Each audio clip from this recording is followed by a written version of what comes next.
سلام دوستان عزیز، من حکیمی هستم از آلمان. دوستان عزیز، چنانچه پی برده در گشت و گذار یا که سیاحت های ما در ناحیه ها و شهرهای آلمان ادامه دارند و پیش از برنامه را آغاز کردن دوستان عزیز شما به کانال ما سر بزنید، کانال ما را سابسکرایب کنید، به کانال ما ابونه شوید و زنگوله دومی رو برای همیشگی فعال بسازید تا که بیننده برنامه های دیگری ما نیز گردید. دوستان، سفری ما این نوبتی ما از طریق طیاره بود، اما متاسفانه در طیاره اجازه ندادن که ما نوار بگیریم چون از نگاه امنیتی و نمیفهم نگاه دیگه خلاص ما را نماندن. به اون خاطر دیگه ما رفتیم دیگه طرف شهرهای دیگر از طریق ماشین و بریم دوستان عزیز این برنامه ها را از نزدیک ببینیم که ما چنانچه گفتم از طریق ماشین صورت گرفت، ببینیم چه چیزهای جالب و دیدنی از این ناحیه ها و شهرهایی که ما گشت و گذار کردیم بهر شما چه چیز ما پیدا کرده تانستیم و به نوار کشیدیم. دیگه شما را وقتان زیاد نمیگیرم، بریم سری موضوع.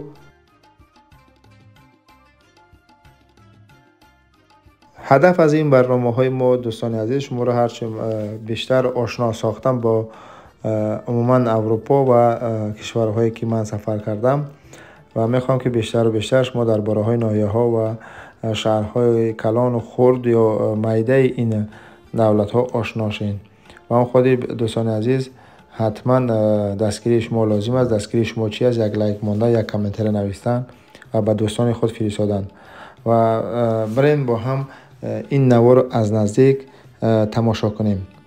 رفتیم. با نام خدا یاد خدا. سلام دوستان عزیز، من حکیمی هستم از آلمان. خوش آمدید به برنامه نوبتی.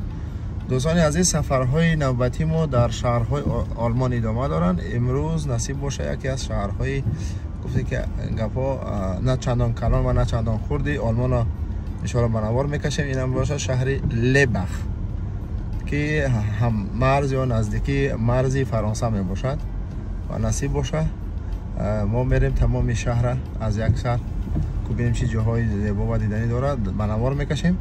و دوستان گفتن نماند امروز باران یک کمک نیمه ری نیمه بارانی است، شاید بعضی چیا خوب نیان نوارها پیش عذر.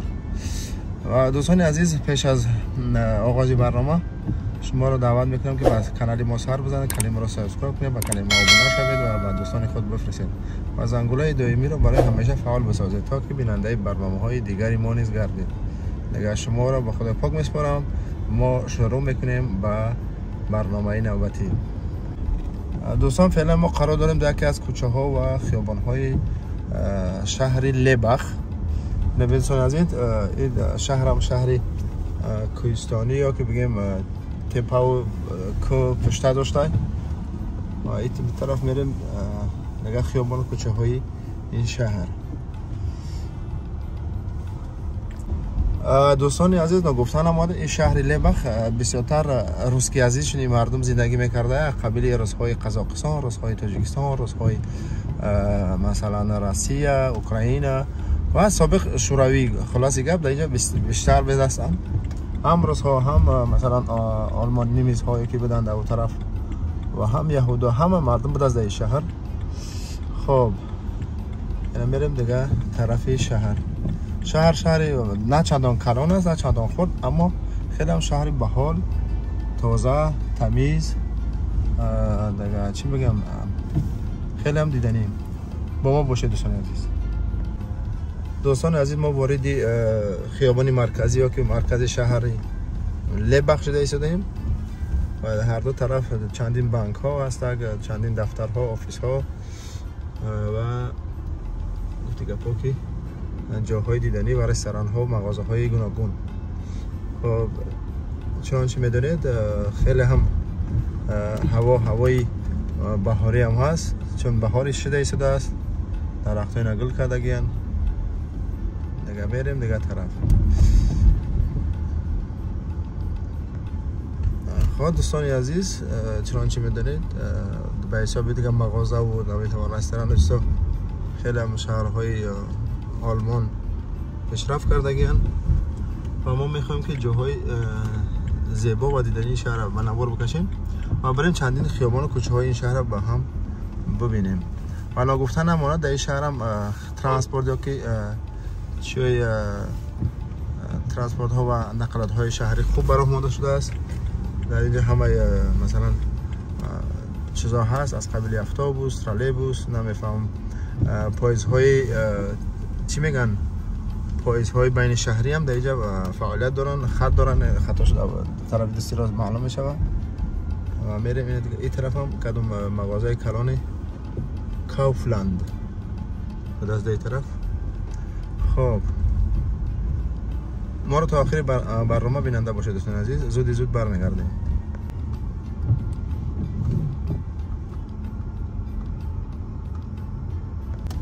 چنانچه گفتم دوستان عزیز اینجا هم خطهای ترن یا که قطارها دیده میشوند. اینجا وокزال راه آهنی شهر لیبخ است و این طرف هم گفتی که پاکی پارکینگ و بانک های این شهر. شهره که بد نبود است، خوب بود است، خیلی ساختمان های تازه و زیبا دیده میشید از این شهر.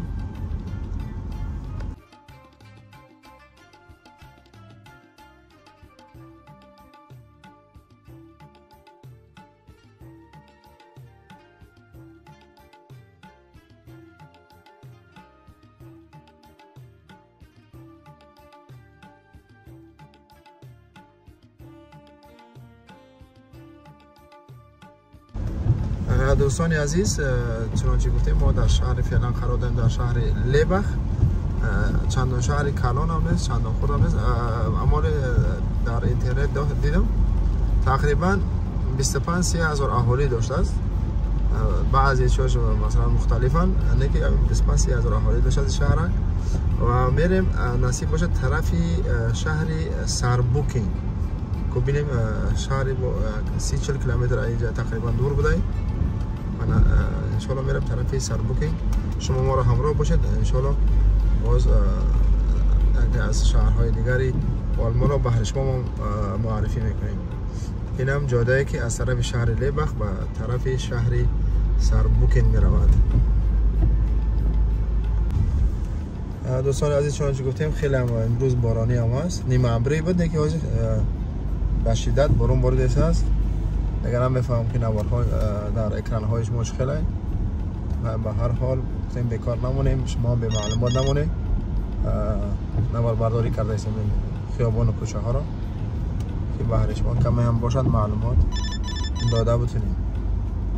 و بعضی دو طرف خانه ها و دفتر ها هستن و یک دیگر احمد دادم در این شهر به قول چیو یکی از فیلیال های شرکت تراکتور سازی آلمان فعالیت و کار میکرده از در این شهر و بیشتر در اینجا مغازه های ماشین فروشی و نظر میرسد.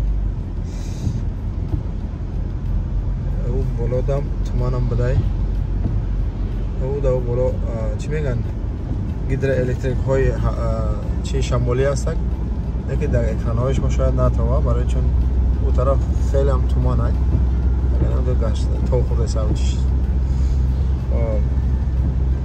و با ما باشد بریم دیگه طرف های شهرهای آلمان. دوستان از طرف دستی راست ببینید اونجا تا خودش از همون گیدر الکتریک سنس های گفتم که شمالی هست نه که هوا که چی میگن تومانیه و قصاص هم میتوان.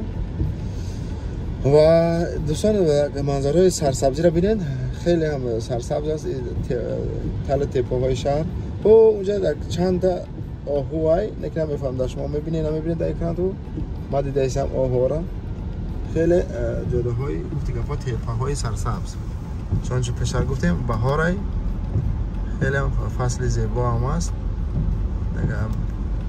با ما باشید دوستان.